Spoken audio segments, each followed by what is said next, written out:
Bonjour et bienvenue sur Bible en récit, votre chaîne dédiée aux histoires intemporelles de la Bible.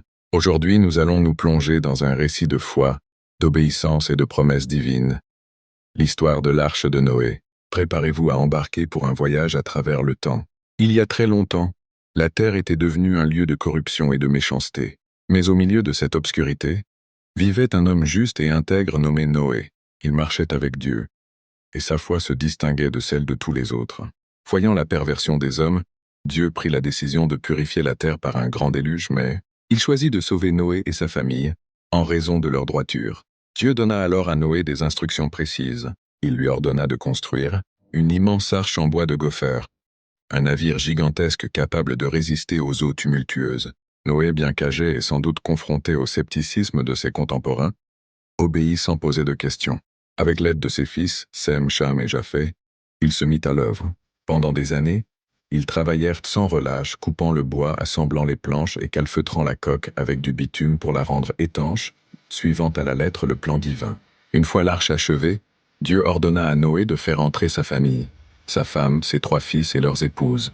Puis un spectacle extraordinaire commença. Des couples de toutes les espèces d'animaux, des plus grands aux plus petits, des oiseaux du ciel aux créatures qui rampent sur le sol, se dirigèrent paisiblement vers l'arche.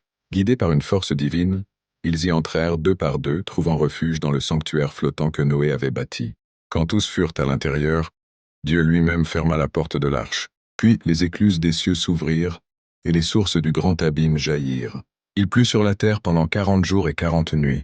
Les eaux montèrent, submergeant les vallées et les montagnes, et tout ce qui vivait sur la terre ferme périt. Seule l'arche, portant les derniers espoirs de l'humanité et du règne animal, flottait en sécurité sur les flots déchaînés. Après de longs mois, les eaux commencèrent enfin à se retirer. L'arche vint se poser sur les montagnes d'Ararat. Pour savoir si la terre était de nouveau habitable, Noé envoya une colombe. Après plusieurs tentatives, elle revint un soir, tenant dans son bec un rameau d'olivier fraîchement cueilli. C'était le signe que la vie reprenait.